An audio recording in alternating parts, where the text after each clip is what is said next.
Welcome to the DC Now podcast. My name is Rose. My name is Dina. And we're here with Sunsara Taylor from Rise Up for Abortion Rights. How you doing? Good.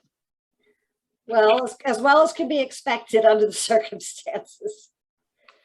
Sunsara, thank you so much for joining us. I know you're super busy organizing all around the country for abortion rights. You're a founder of Rise Up for Abortion Rights, aren't you? Yes, I am. Talk about why you started it. How did it start? So back in December, when the Supreme Court first took the case Dobbs versus Jackson, Mississippi, I, like many other people who've been involved in following, in writing about, in fighting for women's fundamental right to abortion, I listened to the hearing in its entirety. And it was clear on that day, by the questions being asked by the so-called justices — I cannot call these Christian fascist theocrats justices, there's big air quotes in the air when I say that — but it was clear during that hearing that that the fascist majority on the Supreme Court was on track to either overturn or drastically undercut Roe versus Wade, women's fundamental right to abortion. And so at that time, I started looking out, a lot of people started looking out, and we thought, where somebody's going to organize some resistance to this. There'll be Women's March, Planned Parenthood, all these groups that have existed for years and years and spoken about and organized around pro-choice. So, at least that's been their claim. There was an absolute vacuum. Nobody was sounding the alarm, and to the degree, because I follow these things, I'm a writer for RevCom.us. I'm part of the movement for an actual revolution. That means I'm a follower of the revolutionary leader, Bob Avakian, and I put out I'm a co-host of the Revolution Nothing Less show on YouTube. So I'm covering this, and I'm looking at what the abortion rights groups are doing, and overwhelmingly they're preparing for post-Roe. And they're saying, well, Roe is as good as gone. It's on track to be gone. We just have to prepare. And, they were passing, some of them were fighting for defensive legislation in a few states for after Roe falls to protect abortion rights in those blue states. Some were raising money for abortion funds, which provide a great service for those who need abortions in the moment. But it's not a strategy to fight against the fascist assault on abortion rights. And there's no way they can keep pace with the loss of abortion on the scale that we're now seeing. And a lot of these funds are overstrapped. They're running out of funds already. That was obvious on its way. Other groups were saying, well, let's just promote the abortion pill. Women can get it, through the mail. You don't need legal abortion. You don't need the clinics. They can do it themselves. We'll just teach women to do their own abortions. And this alarmed me, and it alarmed a lot of people.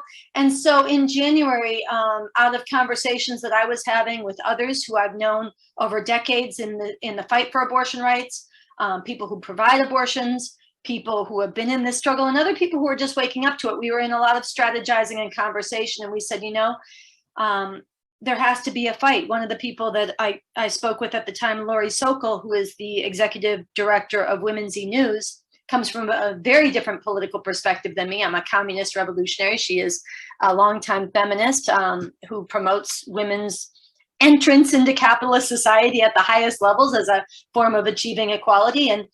But she said to me, if I don't fight for this now, I can't be who I've said I am all these years, a feminist, a believer in women's rights. And she decided, like others, that we needed to forge an organization to fill this vacuum. And the stated mission, when we began in January, you can find our founding statement at riseupforabortionrights.org, it's the number 4, was to unite people from broadly diverse political perspectives, every walk of life, who recognize that without the right to abortion, without the right to decide for themselves when and whether to have a child, women cannot be free. And if women are not free, no one is free. Being forced to have a child against your will, it forecloses women's lives. It forces them to drop out of school. It traps women in abusive relationships. It drives women into poverty or deeper into poverty. And it hangs like a terror and a threat over the lives of every woman and girl in all of society. And it is the state, even if you never yourself end up needing an abortion, it's the state telling you you are not fully human. And so we thought this has to be fought. Yes, the Supreme Court is on track to overturn Roe, but there is the power of the people, and we are the majority, and it's illegitimate for the state to hijack women's bodies in this way and to slam society backwards. And so we began organizing protests, and we learned from the Green Wave in Latin America, the ferocious and really groundbreaking struggle that women in Argentina and then in Colombia and then Mexico waged to decriminalize abortion in places where everybody thought that would never be possible. Deeply Catholic countries, highly repressive, highly patriarchal, but they went out and they changed what was possible through their struggle. And we said, we need this here. So our vision in our founding statement was, let's wake this society up, wake people of conscience up, go into the streets, take up the green bandana, demand that the Supreme Court not get away with overturning Roe v. Wade. And had more people joined us in the streets, we might have prevailed. It would not have been easy, but it might have worked. All over the world, we have seen the power of the people standing up against illegitimate authority. Even fascist judges worry about losing the perceived legitimacy of their institutions. If there had been more powerful protests, we might have stopped them. So that was our mission. We accomplished quite a bit in attempting to wage that fight. We planted a fighting pole. And then since Roe was overturned, we were out in front of the Supreme Court leading protests, and we've continued to raise the demand. Now is not the time to lower our sights and accept the overturning of abortion rights nationwide and just work within that and try to help as many women as we can. Now is the time to step up the resistance and demand the restoration at the federal level of legal abortion across this country and with implications around the world. So that's, it's a long answer, but that was our mission, and that's sort of what we've been engaged in. And it's people from very different political perspectives. And I come at it as a revolutionary. I'd love to talk about that. And I'm happy to stand shoulder to shoulder with people who have very different viewpoints in this fight. I was about to ask that, if you can talk about your background and beyond abortion rights, what you're involved in terms of advocacy, and to kind of inform, the audience of your, how you got involved politically. Yeah, well, actually, on a personal level, I was always pro-choice. I grew up in a pro-choice family, but I came of age in the 1990s, and I lived in a place where it was a very heavily Christian fundamentalist region. And I didn't realize it at the time, but my best friends, I was actually very close with people in the Young Life Club. I was in the Young Life Club. I was Christian. I was never fundamentalist or fanatical. It just was the world I grew up in. And I was first politicized. The first time that the larger world of politics really intruded in a personal, intimate way into my life was when Dr. David Gunn was assassinated, the very first abortion doctor to be killed. And this was shocking. It was very upsetting to everybody in my family. I remember sitting down to the dinner table and everybody was stunned by this and horrified by it and deeply troubled and offended by it. And I went to school the next day, and a lot of my friends in the Young Life Club had more sympathy for the gunman than for the doctor. And this really upset my whole sense of myself and in the world and my friends in my life. And it wasn't the only thing, but it put me on a path. And when I got to college, this was when Operation Rescue was still doing huge blockades and threatening doctors and stalking doctors. And there was more killings that happened, a lot of clinic bombings, a lot of clinic invasions. And I saw the opportunity to go up to North Dakota. This was 1995, I think, and defend the only abortion clinic left in the state at that time that was under siege. And so I jumped at the chance, and I went up there and I defended that clinic. And I got into very long debate over scripture with the head of Operation Rescue at the time, because I was still Christian and I couldn't figure out why they were doing this. I thought, good Christians, you're loving and all this. I thought it was a misunderstanding, and it was. I had a misunderstanding and just how much vicious patriarchy there is in the Bible. And if you take that literally, why that would put you on a path of lashing out against women having control over their bodies and their lives. And so that to me was further radicalizing. I never was able to fully make sense of that contradiction until I got further involved through that and other things. I won't give you the long version, but I read this pamphlet. Somebody gave me a pamphlet in the 90s by Bob Avakian, the revolutionary leader, that was titled Liberation Without Gods. And in this pamphlet, Bob Avakian, we call him BA, He did something that no Sunday school teacher, no church camp counselor, I went to church camp, no priest who I had close, a lot of conversations with, none of them had ever asked me to do. All the religious authorities that I've encountered never asked me to do. Bob Avakian says in this pamphlet, read the Bible. But when you do, think about what's in it. Don't push it away, which is what I'd done. I mean, you read things that are horrific in the Bible. And I remember going to a wedding where the couple, and these were people very close to me, were in the wedding. It was read by the priest. The woman should submit to the husband as the husband submits to the Lord, because Christ is the head of the man is the head of the wife, just as Christ is the head of the church. Ephesians 5:22. And I hear this, I push it away. God works in mysterious ways. Don't think about that too much.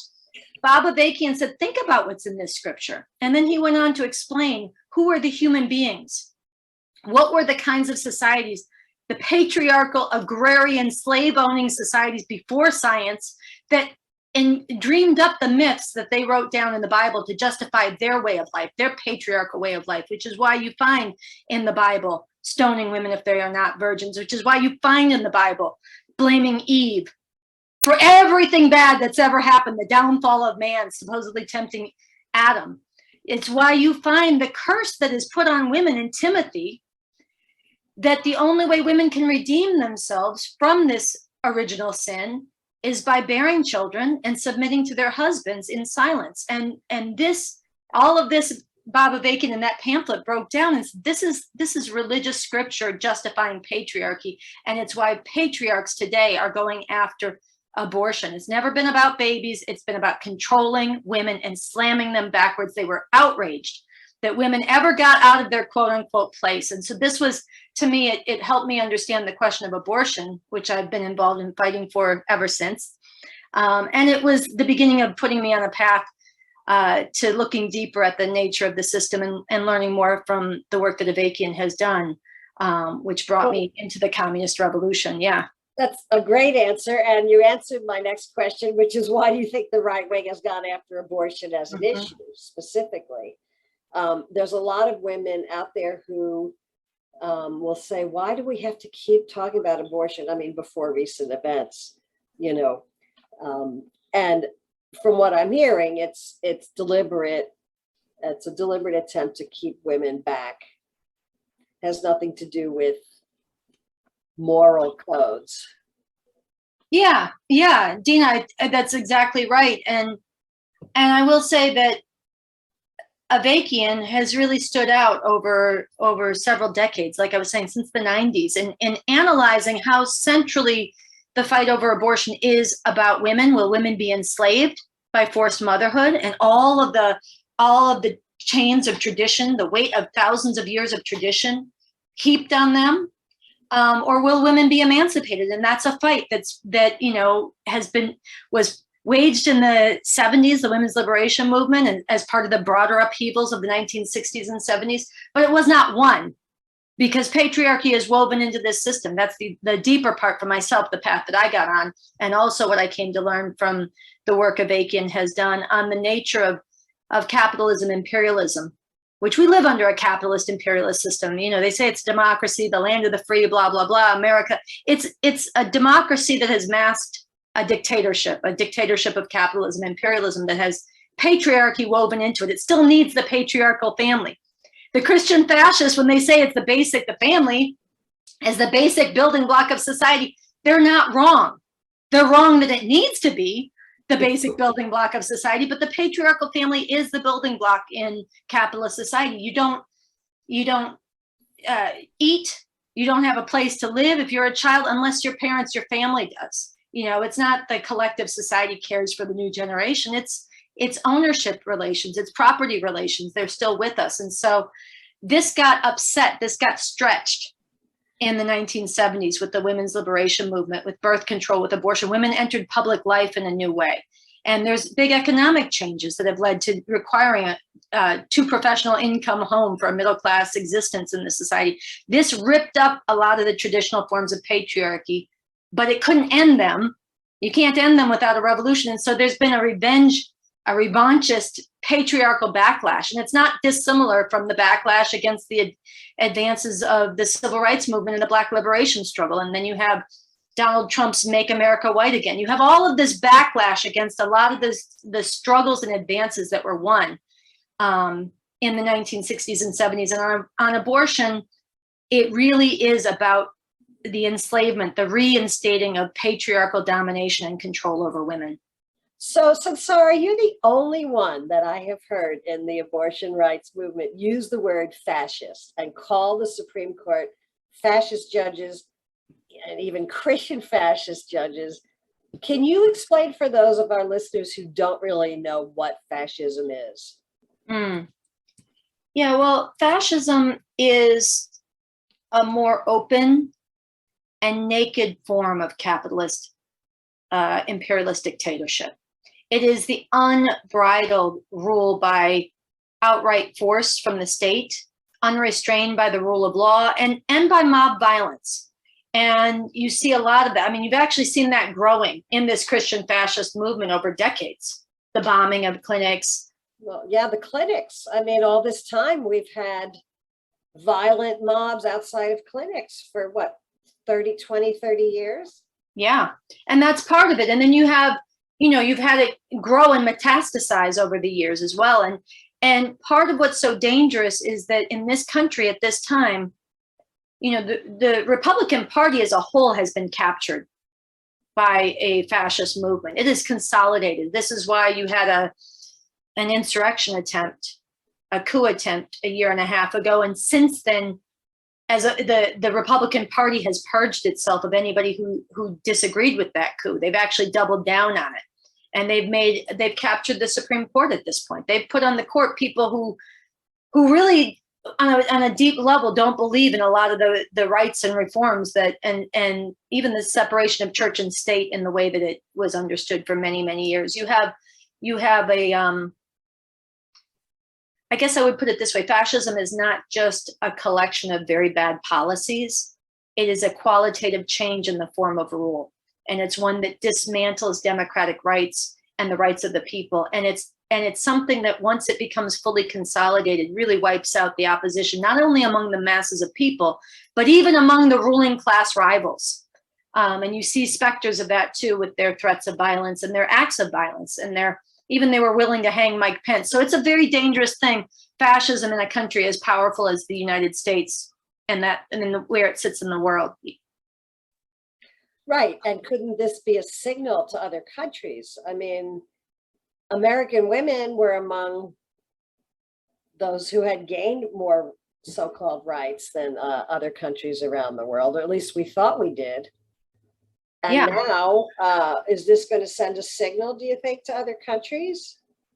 It absolutely is. And I know immediately after the overturn of Roe, this emboldened patriarchal, fascist, fundamentalist movements all over the world, including legislatively to further criminalize abortion or recriminalize abortion in other places. It gave a lot of steam to the forces of misogyny around the planet, and it was very demoralizing. I'm sure not only to women here, but all over the world. And I guess the one thing I would say about this is that, and here I have to be very clear, I am speaking as a RevCom, as a revolutionary communist who I fully support and unite with everybody and rise up for abortion rights who comes from different perspectives. So this is not something they all share.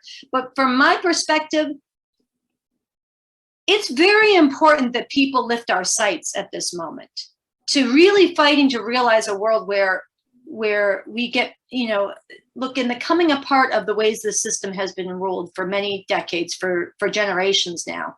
The democratic shell that we've lived under that has pacified a lot of people and gotten them believing that this is the most free, the greatest country in the world, all of this. That shell is breaking down. It's being assaulted by this fascist Republican Party. Our rights are being taken away. And the Democrats have no program to stop that. There is an opening for an actual revolution, for the hold of this system to be broken, the hold this system has over so many decent people, for people to see its inner essence as a country that has never really, look, Black people have been mass incarcerated and gunned down by police at a higher rate than lynchings took place. Women, yes, they had won some formal rights, but have always been dogged by harassment, discrimination, sexual abuse, physical abuse in their homes, degradation. Think about the culture that popularizes pimping and the sexual commodification and degradation of women.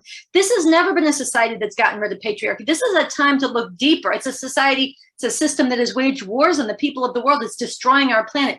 Let's lift our sights and envision and fight for a world that is beyond this system. It's not the only way the world could be. And this is just the tip of the iceberg. This is just the first victory that they're claiming. Mm-hmm. Yeah, so Sarah, what do you think the odds of them overturning Griswold versus Connecticut, which legalized birth control, and bringing back sodomy laws? Do you think that's a possibility? It's absolutely possible. I mean, it was, I'm sure you know this, in Clarence Thomas's concurring opinion with the overturning of Roe, he explicitly stated that not only was Roe v. Wade wrongly decided in his opinion, but Griswold was wrongly decided in his opinion, no right to birth control. Same-sex marriage was wrongly decided in his opinion. And yes, the striking down of sodomy laws was wrongly decided in his opinion. Now, he doesn't say explicitly that those rights should not be established on some other basis, but he does say they were wrongly decided. And this movement, I mean, if you look at it, the movement against abortion has always been overwhelmingly against birth control. They are pushing all these anti-trans laws. They are pushing, many of them want to get rid of marriage equality. Many of them want to get rid of the rest of this. And what was it? Trump's joke to Mike Pence about Mike, before he said, go ahead and hang Mike Pence, or basically said that's okay, maybe he deserves it according to the recent testimony. But before he said that, he made the joke that Mike Pence wants to hang the gays. Remember that? He knows this. That one. And this came out from Trump. He goes, oh yeah, he wants to hang the gays. And Trump knows that that's the program of Mike Pence's type of people. And if you believe the Bible literally, that's where it leads. That's what's in the Bible. I mean, it seems to me political suicide to try and ban birth control, unless you have no intentions of being democratic at all. Right? I mean, why else would they go after that? Unless they were fascist. Well, you make a good point. I mean, they are. And no one else is calling them that in the movement, that, to my knowledge. So, you know, part of why not, I think it's important to say, if you admit that you are dealing with fascists, if you admit that you are dealing with a movement that wants to enslave women, that is every bit as extreme as ISIS or the Taliban, they're just Christian in form. If you admit that, then you have to fight them in a way that the Democratic Party refuses to fight them, and the movements and organizations that are slavishly tied to the Democratic Party also don't want to fight. I mean, they won't call it fascist, but it's also worth noting the Women's March officially, who have done some important things, including they just did mobilization and protest last week, and I was really glad they did. But they officially took a position for over the last year that banned the use of coat hangers as a form of protest and handmaids outfits. And they have a convoluted, quote unquote, woke logic that somehow handmaids costumes are only about, the Handmaid's Tale is only about white women and all this, when actually it was about theocracy and fascism. And it deals with that in its multiple expressions. And I think at the core of this, if you let people know how dangerous it is when abortion is criminalized, the coat hangers, the back alley deaths, the actual desperation, the people put in prison as they are in El Salvador and as they already have been in this country. If you tell the truth about that, if you tell the truth about the rising theocracy, if you tell the truth about fascism, then you have to fight it in a way that they have not wanted to fight it. And this is where I think it's not ignorance about what we're facing. It's a little bit of storytelling, untruthful storytelling. do you think it's because people are afraid to say that it comes from Christian theology? You know, I think that's a big part of it. It's interesting, you know, in a recent piece that Avakian did on the need to take to the streets and refuse to let the overturning of Roe go down, and he wrote this a few weeks ago, maybe in May, right after the leak.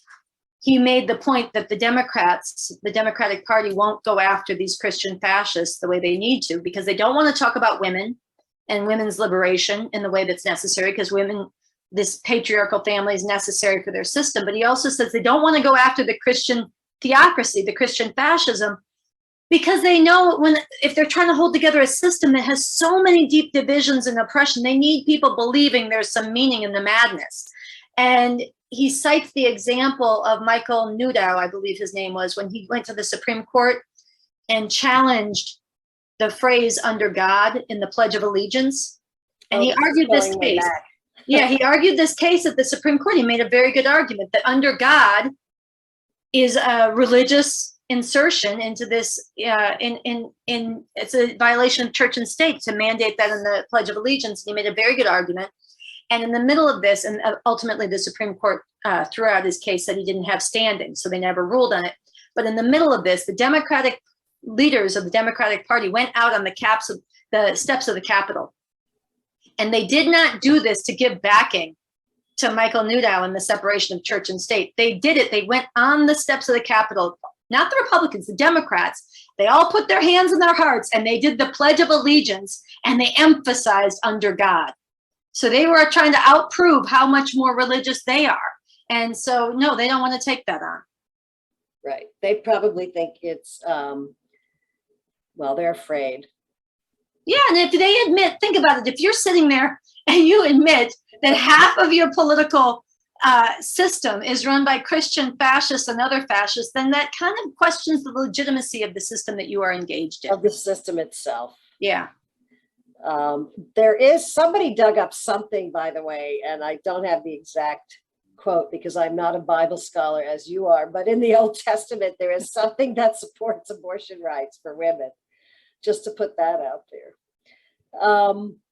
So what do you think are the possible paths now for women, for abortion rights, for the country, for our democracy, such as it was? Yeah. What do you think are the possible paths that we face right now? Well, I'll speak first on the level of the battle for abortion rights, which I think is really hitting a lot of people very hard and understandably. I mean, the last abortion clinic in Mississippi just closed down. I spent a lot of time there over the years. It is heartbreaking. It's the second poorest state in the country. The desperation that is going to lead to we all heard the story of the 10-year-old in Ohio who was a victim of rape, who had to cross state lines. We are hearing about these cases. The women who have the resources to travel are making it to clinics in other states that are overwhelmed. The staff can't handle it. I was talking to a provider, an abortion provider yesterday, who was saying, they've always had a staff that has such meaning in their work, because abortion does give women control over their lives. It's a tremendous, valuable, wonderful service that no one should ever feel ashamed of or apologize for or any of that. And this provider was telling me how much their staff has always found meaning, but actually now they're in a state where it's allowed. But they're just overwhelmed and inundated by people calling from all over the country, and they can't help most of them. And they said, she told me they've never had this level of depression and despair, even among the staff, because they're not there every day giving women their lives back. They're there every day at the other end of the phone with women whose lives are being shattered because they can't make it.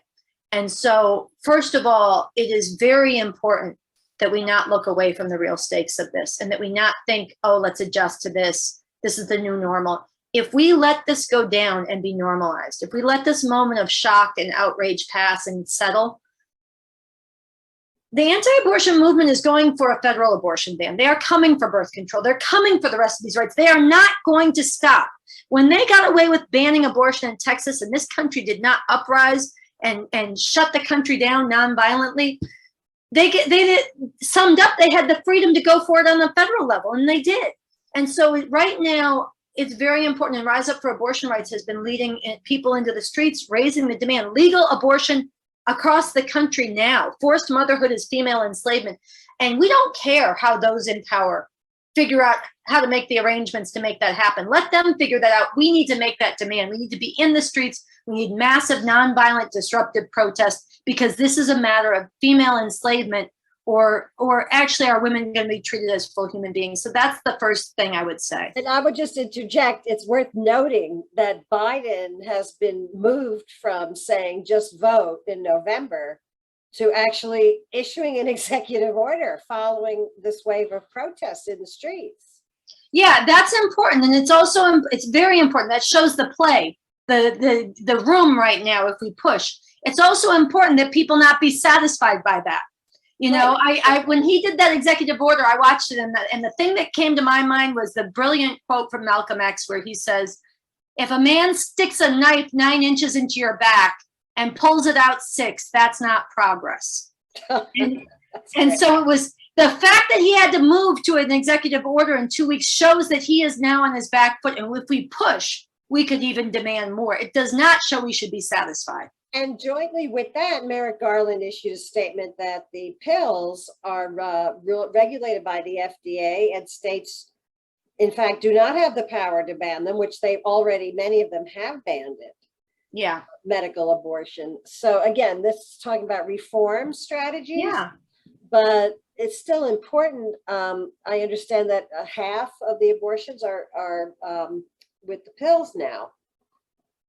So, which is different from how it was when we started out in 1973. So what are your thoughts on that, if any?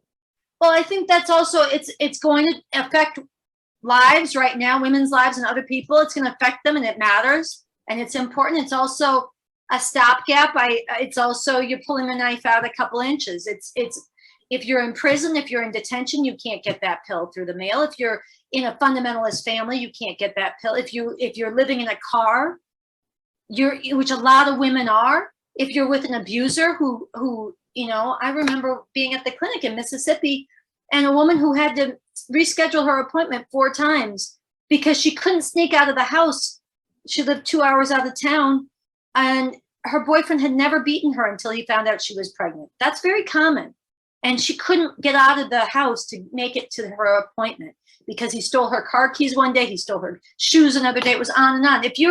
Not everybody can use the pill. And then if you have a medical difficulty, you can't, later in pregnancy, a lot of fetal abnormalities aren't till later. And so it's better than not, but we should not settle for anything but abortion on demand and without apology. Women are not incubators. Women are not property of the state, not property of men. There should be no legal stamp on women's ability to decide for themselves if they're going to be human. If you want to have a child, that's beautiful.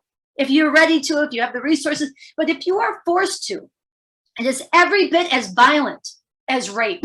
Sex is also beautiful if it's voluntary and on your right terms, but being forced to against your will, it is a form of violence against women. So I just want to say, do not be satisfied with a little, like the knife coming out 1/2 inch. It's not good enough. It's nowhere close to good enough. Even before Roe was overturned, many women could not access abortion, and they were harassed and shamed and screamed at and cursed at going into the clinics. We need a different direction. And let's not forget that Roe, the whole premise of Roe, was a privacy right. Yeah. On the part of the doctor. If you actually read the original decision, it's not even her right. It's the doctor's decision. So this gets me to the other thing that I think in this moment, and again, this is the perspective that I bring to this fight, not everybody in Rise Up.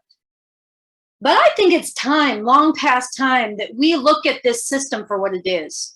It's an outmoded, oppressive, exploitative system. Capitalism, imperialism, patriarchy, and hatred of women is woven into it. It cannot be reformed away. That's why 50 years after this right was when they're still trying to take it back, and they're succeeding. It's got white supremacy woven into its fabric and its foundation and its ongoing functioning. It's got terror against immigrants, the destruction of the planet for profit.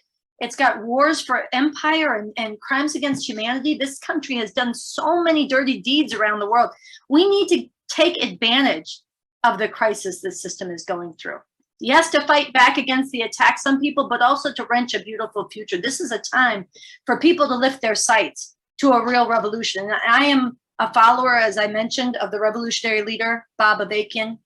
He is also the architect of the new communism. He's written a constitution for a new socialist republic after a revolution is made. It's a society where the right of women to abortion and birth control is never again put up for debate, where we're going to work on overcoming all oppression based on gender and sexual orientation as a whole, where we're digging up the white supremacy, where we're working to repair the environment. And we're doing this in partnership with the people of the world, not pillaging the world. And this is a serious vision. He's developed a strategy for this. It is very serious. It's not just trying to tinker around the edges of this system. And I want to say, because I know it's a point right now where everybody thinks, oh, I don't want to follow an old white man. Bob Avakian's an old white man, and I tell people deal with it. He's developed a strategy. He's developed a scientific approach for how the system could be brought down. He's developed and dealt with questions most people haven't even thought about how you build a new society that actually is on the road to real emancipation. If you're serious about getting free and you're starting to sense that maybe you've been lied to about this country, maybe you've let yourself believe some lies about this country, and maybe you need to, the answers that have held for so long aren't holding up anymore, dig into this. Come to RevCon with us. I have a question. Why do you think women are pro-life? Well, I have thoughts on that, but I wonder if there's more you want to say about how you see it or why you're asking it. It'd be helpful to hear. Well, I mean, when we talk about it's controlling women, what do women get out of controlling women? Other women? Well, I think the way I understand it is that ideology is very powerful. Religion is very powerful. Tradition is very powerful. And you grow up in a society, you get taught what's right and wrong, and it's a system for making sense of the world. And there's rewards for that, there's punishments for that, and it holds until it gets cracked. And I think actually then, if you look at the history of all kinds of different cultures around the world, very often not only are women deeply oppressed in patriarchal societies, but a lot of times the women are enforcers of it. You think of the role of the mother-in-law a lot of times, especially in feudal societies, but even in this society of enforcing the subordination of the wife to the husband. You think about female genital cutting is often done by females. There's a lot of the enforcement of tradition is done, and it's ideology. Women are just as susceptible to it as men are. I mean, I get the logic of the question because women are harmed by it, but I think what it shows is that there's nothing innate in being oppressed that makes you understand scientifically the source of that oppression and what needs to be done about it. And that takes science, and that takes wrangling with experiences beyond your own. And I think people get played a lot right now these days because they think, oh, I want to follow women. I want to follow Black women. I want to follow trans Black women. They think if they fixate on somebody's identity, that identity will have the solution. And that's not the way the world works. It might incline you to search for a solution. And we've seen that throughout history. It's not incidental that women were the most active force in the women's liberation movement, or that Black people were at the forefront of the Black liberation movement. They had more motivation to spur that fight. But that does not mean you understand the source of your oppression and how to solve it. And again, this is where I would point to the very deep work that Bob Avakian has done on both of these questions, and actually on the question of the power of ideology too, and of oppressed people. We used to call it identification with the oppressor, IO for short, and maybe seeking approval and power also by aligning with them. I mean, Amy Coney Barrett is probably seeking male approval. I'm just going to take a wild guess. And she probably gets a lot of it. No, I'm sure she does. And I think, this is where for all the bad mouthing in The Handmaid's Tale, people should watch it. It's really well done, including of the ideological cohesion of what's her name, the commander's wife. I'm blanking on her name, but there's a lot of coherence to that. You could read the book by Claudia Kuntz, the Nazi Mothers in the Fatherland, about the women Nazi leaders. There's a whole history of this. This is part of what fascists do also. It's a big part of how they take over is with the ideology and with the social controls. Part of it is by force, but part of it is by getting people to just go along willingly. Yeah, you know, that's a good point, because I was just citing the book Mothers in the Fatherland, which is about the female Nazi leaders. And the book I mistakenly reached for, the title was The Nazi Conscience by the same author. But one of the points that she makes in the book, The Nazi Conscience, which is really worth reading, is she says a lot of people would think that Nazi conscience is a contradiction in terms. They think Nazis, they had no conscience. But actually they had an ideology. It was coherent. And they built up the sense of who is the people, who are the Volk, who are those who are worthy of rights. And most of their attacks, and this is something that happened under Donald Trump too, and it's something that the Christian fascists have mastered. Most of their attacks on the oppressed in their own minds, within their own ideology, are defense against what they perceive as and they propagandize as attacks on them. You think about this with white replacement theory. The white supremacists are out there thinking we're being replaced. No, you have the incel movement and the male revanchist, male supremacist movement that says men have been demasculinized. I can't say the word, but you know, the women have the advantage over men now, which is just an inversion. But then they carry out violence and they carry out state violence. And it's always in their minds as defense. You think about the Christians, they think they're under attack. They think any constraint on their ability to impose their Christian theocracy on everybody else is oppression of them. I mean, if you listen to them, they have this logic. They always it's the Nazi conscience. They do. They play the victim. Yeah. And it's the same with immigrants. They blame immigrants for taking their jobs away, where in fact it was their own government that offshored all the jobs. Yeah.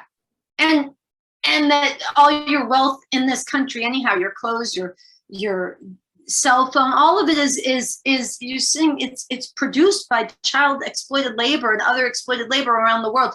You are living off this country is a parasite on the people of the world, and they have it in their heads that we're being ripped off. You know, if you took, it's quite remarkable to turn that around. I mean, that's really impressive. I feel like telling those people, you want to keep immigrants out. First of all, take off all the clothes that you are wearing that were made in Bangladesh, Honduras, somewhere else. Give up the shoes that were stitched in Indonesia.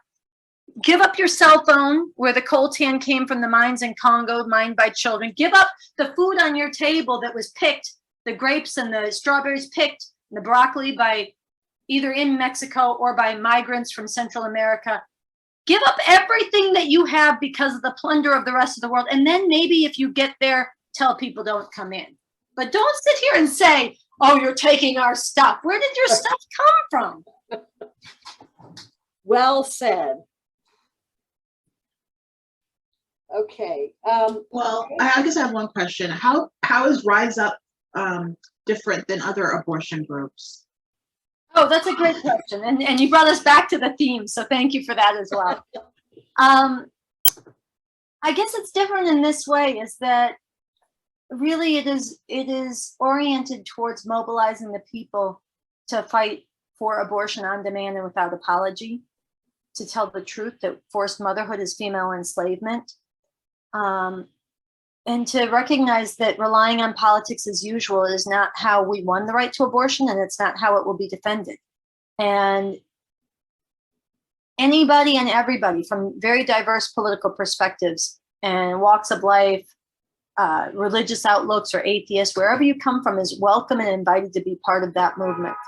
And it's a great strength of Rise Up that there have been people from a lot of, thousands of students and young people, artists and writers, a lot of women with the courage to tell their pre-Roe harrowing abortion stories, people of different sexual orientations, gender identifications, people from different parts of the world. A lot of people with ties to the Green Wave in Latin America have united in this movement. And really, the difference has been to fight against the overturning of Roe and to fight for abortion on demand and without apology. And it's unfortunate, but it's just simply a fact that the mainstream movement, mainstream so-called women's movement, has not just in the last 6 months, but really over many years, even decades, has really followed a pattern of seeking to mitigate the worst of the attacks that come and not really calling people into the streets to reverse the whole direction. And so this example goes way before Rise Up, but it's keeping in the same pattern. I remember when Dr. George Tiller was assassinated. And I went to his funeral in Wichita. There was like 800, 1,000 people. There was an incredible ceremony. A lot of people came out whose life he had changed in a very positive way through doing the abortions there. There was not a single leader of any of the national women's groups there, not from Planned Parenthood, not from NARAL, not from any of them. There was at that time, there was a lot of, now everybody wants to claim his name and trust women in the slogan, but it was very strict. Gloria Allred was the only nationally known leader who came to Wichita for that funeral. And I think it was, there's a whole pattern of staying away from and shying away from the sharp edge of this rising fascism. And, when they pass bans that ban abortion in all circumstances for people to say, but what about rape? Which of course, what about rape? But what about all women? What about all abortions? So there's been a pattern of seeking common ground and trying to mitigate the worst over years. And I think that got accelerated in the period where I began and where Rise Up began after the Dobbs case came before the Supreme Court and the streets were silent and all these movements were pretty silent. And so that's where Rise Up came in. And a lot of us who are in it have been involved in the abortion fight for many decades. And many of us in it were never in it before that emergency happened. And it kind of woke people up. And so it's a lot of people from different walks of life in it. One thing that's striking to me is the proportion of very young people that you're mobilizing on the street. And prior to this, what I was observing was people more my age, frankly. Last fall, I've been to the Supreme Court several times, and there were very few young people. But now they are definitely the vast majority. They have the most at stake, of course. What do you have to say to people who are just so depressed by this and feeling hopeless? Well, first of all, I understand why, and it's not for no reason, but I guess I would invite you to visit the Rise Up for Abortion Rights website and listen to some of the speeches, read some of the statements, and get involved. I'd also invite you to watch the RNL, the Revolution Nothing Less show at youtube.com/therevcoms. That's the show that I co-host. I think it's important to connect with people who are fighting and to connect with people who have been at this longer, which doesn't guarantee that they're right, okay? You can be at it a long time doing the wrong thing, but for people who've been at this and who have some analysis, I'd look into all of it, as to where this is coming from and how it can be fought. And I mentioned him many times, but it's for good reason. The work that Bob Avakian has done over decades on the question of abortion and on the question of women's liberation is really unparalleled. And one of the things, so I would look at what he's done, but also one of the things that he's identified is years ago, he was looking at this question of abortion and he said, on the question of women, this is being more and more acutely posed in today's society where the traditional family has broken down, but patriarchy is being reasserted. And he said, this is a question that's very explosive and it can only be resolved in truly radical means, either radical reactionary and very oppressive, reasserting with revenge, which is a lot of what we see happening, or radical revolutionary as a part of breaking all the chains, not only on women and people of different genders, but on all of humanity through a real revolution. And I think out of this very dark time, when the danger is very easy to see if you're willing to look at it. And I know a lot of people are trying not to look, but for those who are looking and feeling the weight of it, there is also the possibility, if we lift our sights, if we get organized, if we get serious, to wrench a beautiful future. And that's work. And it's work that goes not only against the grain of what the fascists are doing, it goes against the grain of a lot of the inherited wisdom, so-called, of progressive people, of the so-called left. And, but it's a good time to be motivated to look deeper and think newly and think differently. And I don't know where you're going to end up, what you'll agree with or what you won't, but you'll be in a stronger place to connect with those who are waging this fight. For sure. It always helps to go to a good protest. Yeah. Yeah. Rose, do you have any final thoughts? I think the last question kind of wrapped it up. Yeah. Yeah. Yeah. So Sarah, thank you so much for joining us and taking time out of your busy schedule to talk to us right here in the nation's capital. And we look forward to hopefully getting you back on the show again in a few months to see where things are at. Well, Dina and Rose, I really appreciate you guys both making the time and doing the work that you're doing. Dina, it was a great joy to meet you on the street in person on the 4th of July Yes. out there. It really was. And I'm really glad to take the time with you, and definitely let's stay in touch. Okay. Sounds good. Thanks for listening.